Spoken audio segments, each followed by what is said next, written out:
बिस्मिल्लाहिर्रहमानिर्रहीम। अस्सलाम वालेकुम नाज़रीन, आप देख रहे हैं HPS न्यूज़।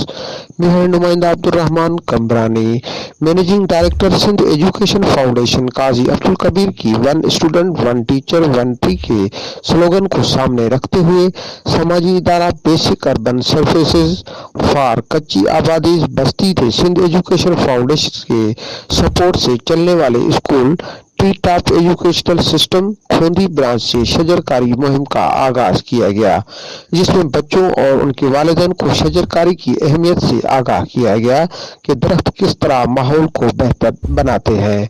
तकरीर को खिताब करते हुए साबिक एमएनए इमरान जफर लागारी, सिंध एजुकेशन दादू रीजन के डायरेक्टर महबूब अली मंगसी, अब्दुल मजीद जुनेजो, एजाज चांडो, इदारा बस्ती के एग्जीक्यूटिव डायरेक्टर शोहरत खातून, डिप्टी डायरेक्टर आजम खान लोहानी और दीगर ने तकरीर से खिताब करते हुए दरख्तों को दरेक कटाई से माहौल पर बुरे असरात नमूदार हो रहे हैं।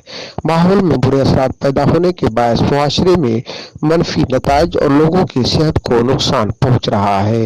वक्त की ज़रूरत है कि माहौल को बेहतर बनाने के लिए हर शहर, मोहल्ला, गली और स्कूल्स में ज़्यादा से ज़्यादा दरख्त लगाए जाए। उन्होंने मजीद कहा कि अवामी शोर उजागर करने की ज़रूरत है ताकि लोगों में शऊर बेदार हो जाए।